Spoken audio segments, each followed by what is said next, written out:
In this video, we're going to cover how to run the CSV CAPER 2018 export.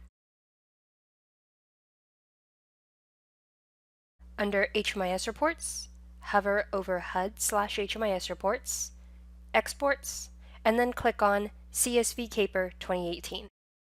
You can also find this report by using the search bar near the top of the page. There are certain report criteria that you will need to select before you can run the report. First, set your report date range. What I have here might be different than what you might enter yourself based on your grants. Your organization should already be selected for you. Select the grant program. This should say Emergency Solutions Grant, ESG. Then select your grant component. It's not necessary to select the grant, but you can by clicking on the Grants checkbox. For this example, I will leave that unchecked. Then select the program type and the program. You will need to run one report for each ESG program that you have. It's also a good idea to generate a validation file in case there are data corrections that need to be made. Checking this box will simultaneously run the APR ESG and DQ detail export zip file along with your CAPER. Click Run Export on the bottom right-hand corner of the screen when you're done setting up the criteria. You will be taken to the Export Encryption box. You have two options here. If you leave the Encrypt Export box checked, you will be required to create a password for your export. It doesn't have to be your client truck password, but it can be.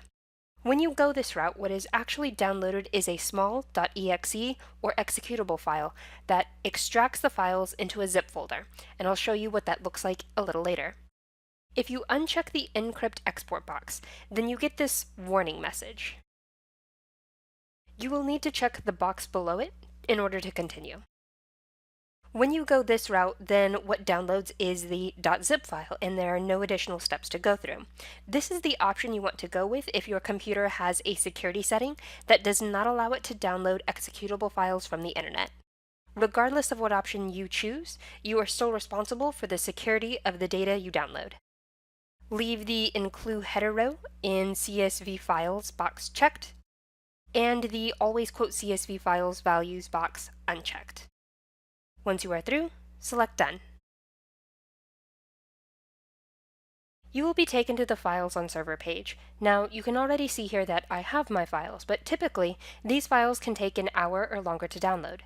While the data is downloading, you can use the system as normal. You can come back to this page by clicking on the Files on Server menu option. Notice the difference between the two types of files that I have here. I have a .exe and a .zip. Please be aware that Sage will not accept the .exe file as it is. You will need to go through an additional step. You may also see a preload file. Ignore this file as it doesn't contain the CSV files that you need. Click on the paper and arrow icon to download the file. I'm going to start with the .exe file. I have Windows Defender on my computer, and you might have something similar, so I need to tell my computer to allow this to run anyway. You will then need to input the password you created. Check the box that says I assume responsibility for the security of the extracted files. And then you can select where the files will download by clicking on the ellipsis icon on the far right.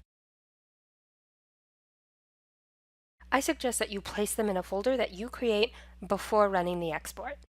Once you're done, hit Extract. Once these files are sent to the folder, you will need to zip them by clicking on the first file, holding down the Shift key, and clicking on the last file. Then, right-click on the highlighted files, Send to, Compressed Zipped Folder. You can then rename that zip file, and that is what you will end up uploading to Sage. Let's go back to the Files on Server page. If you did not go the encryption route, then what actually exported was a .zip file. And you'll see here that it'll say HMIS CAPER 6.3 export .zip at the end. Download the file. It will likely be sent to your Downloads folder, and you can move it to another location on your computer. But once the file is downloaded, you are ready to upload it to Sage. Thanks for watching!